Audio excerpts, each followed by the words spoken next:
What's going on, everybody? Welcome back to another episode of Curiosity Class, and this is the New Year's edition. I know it's not so close to New Year's anymore. It's January 15th.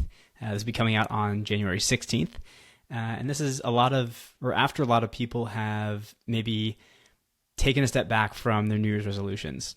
And so I wanted this to be a little bit of a kick in the butt for those that had New Year's resolutions that wanted to stick with them.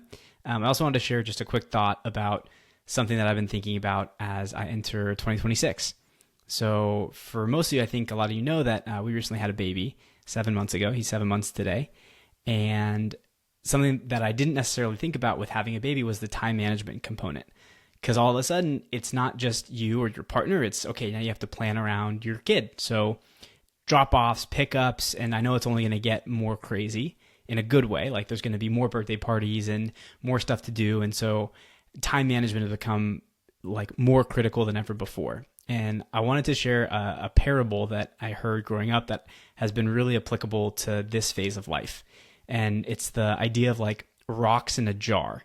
And so the idea is, if you can imagine, there's a jar, right? It's an empty jar on the table. And then you have big rocks, smaller pebbles, and sand. And the goal of the exercise is to fit as many of all of those things into the empty jar as you can, right? So again, you have bigger rocks, pebbles, and sand. And you have to fit as many of those into the empty jar as you can. And so the story goes that, if you try to put the sand in first, and then the pebbles, and then the big rocks, you're not going to be able to fit everything. Same thing, if you try to put the pebbles in first, and then the big rocks, and then the sand, you're not going to fit as much. So the moral of the story is or the way to do it properly is you have to put the big rocks into the jar first, then the pebbles, and you can kind of shake it and it will kind of go down, and then you can add the sand. And the point of this as it relates to 2026 and New Year's resolutions and time management and all these things we're talking about is as follows. The big rocks represent the things that are really, really important to you. So your family, your friends, your career, your hobbies, if that's number one on your list or a high priority.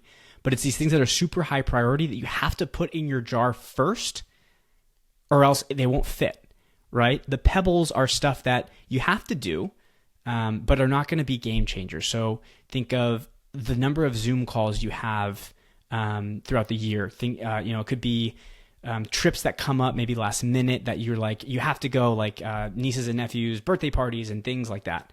Maybe weddings could be in there. And then the sand is all the stuff that it's just you don't have to do, but it's just going to fill up your time. So honestly, for me, being on my phone, scrolling, right? Mindless scrolling is something that I want to kind of get rid of, but it takes up time.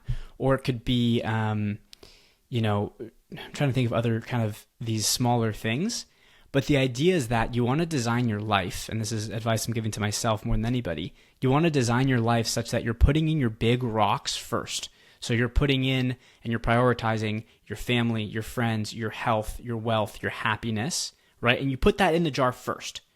And then you can stack on the little pebbles, and you can kind of shake them around and you'll find spaces to fit. And then you can add in the sand, the things that you have to do. Going to the laundry, doing laundry, going to the dry cleaners, running errands, getting groceries. You have to do this stuff, right? But if you let that little stuff, if you do that stuff first and you don't leave room for the others, your jar is kind of out of whack and you feel out of balance. So I know for me personally, something that we've been implementing, it feels really good, is our mornings have become sacred. So in the morning time, we'll both get up and we'll have some just time to read or meditate or journal. And it feels really good because it's okay, for this day, if the empty jar is our day, we've already gotten something good and we put a rock in that jar for the day. And so then we can have all the other stuff happen, and we're not going to get to the end of the day and think, man, I wish I would have read. I wish I would have meditated. I wish I would have journaled, because no, that got done immediately. And so it's felt really good. And this is definitely an ongoing process. And we only have one kid. And so I can't imagine how this will change as, hopefully we'll have more kids down the road. And I can't imagine, hats off to all the parents who have multiple kids. My parents included, they had have three boys. And so I can't even imagine what that must have been like when we were all super young.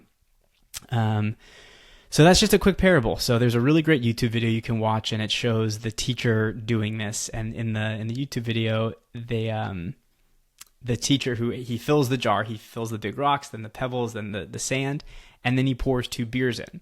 And so he's gone through, the big rocks are these important things. The pebbles are kind of things that you have to do. They're minutia, but you can't do them first because they're not going to fill it. And then he puts the sand and the rest, and the jar's full. And then he adds 2 beers, and someone says, well, I get the big rocks, I get the pebbles, I get the sand. What are the beers for?